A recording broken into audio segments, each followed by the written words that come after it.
Rosie the Little Purple Engine.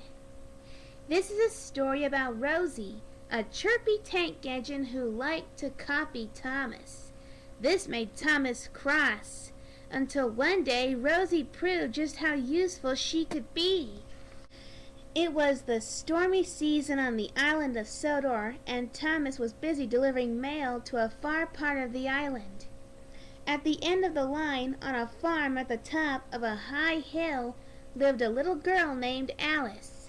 Today was Alice's birthday, and Thomas was going to deliver all of her birthday cards and presents. While Thomas was at the station being loaded up, Rosie, a little purple tank engine, pulled up beside him. "Hello, Thomas," puffed Rosie. Her puff was almost exactly like Thomas's. Rosie tried to do everything just like Thomas. She tried to wheesh like him, and she tried to whistle like him. She liked Thomas so much that she wanted to be just like him. Thomas didn't like this. It made him cross. "Where are you going?" asked Rosie. "It's Alice's birthday," replied Thomas. "I'm taking all her presents to High Farm. I'm going to make sure she gets them all on time." Just then Harold swooped down. "I'm afraid I've got a storm warning," he whirred. "You had better be careful on those high tracks, Thomas. The winds can cause landslides up there." Thomas didn't want to let Alice down. "High winds don't bother me," he puffed. "Or me," puffed Rosie. "I'll come as your back engine." But Thomas didn't want Rosie to come. "No, thank you.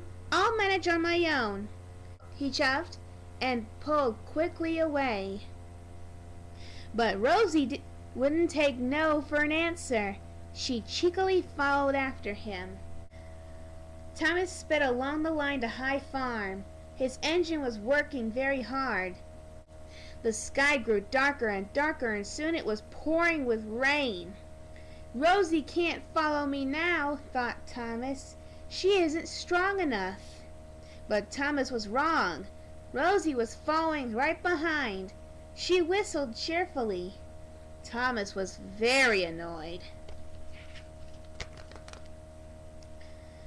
When he came to the next junction, Thomas could either take the longer, easier track to High Farm or the shorter and harder track. Thomas knew the longer way was safer, especially in such stormy weather. "I'll take the shorter way," he wheezed. "Then Rosie won't follow me." "Bad idea, Thomas." Thomas puffed furiously up the steep track, and the storm grew stronger and stronger. Thomas was sure Rosie couldn't be behind him now. All of a sudden there was a loud crack. Stones tumbled down the bank in front of Thomas. They covered the track completely. Thomas couldn't go forward. "Cinders and ashes!" he cried. What was Thomas going to do now? He still wanted to deliver Alice's presents, but the track was blocked. "I'll just have to bash my way through," thought Thomas. Soon, Thomas was up to his buffers in mud and stones. He tried to push on, but he couldn't. He tried to back out, but he couldn't. Thomas was stuck.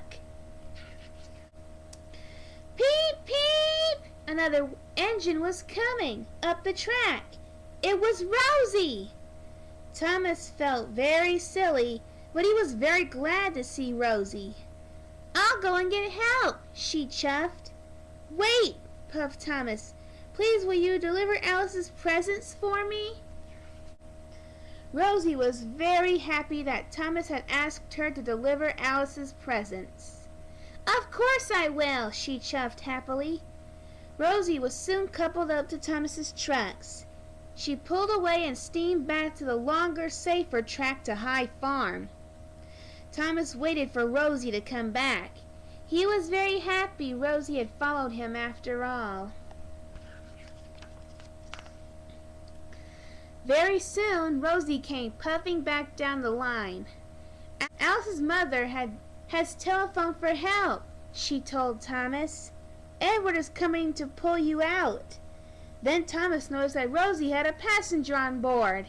It was Alice. Thank you for making sure I got my presents, Alice told Thomas. They were very nice. I couldn't have done it without Rosie's help, shoved Thomas truthfully. Now we can all celebrate your birthday together. Thomas peeped happily.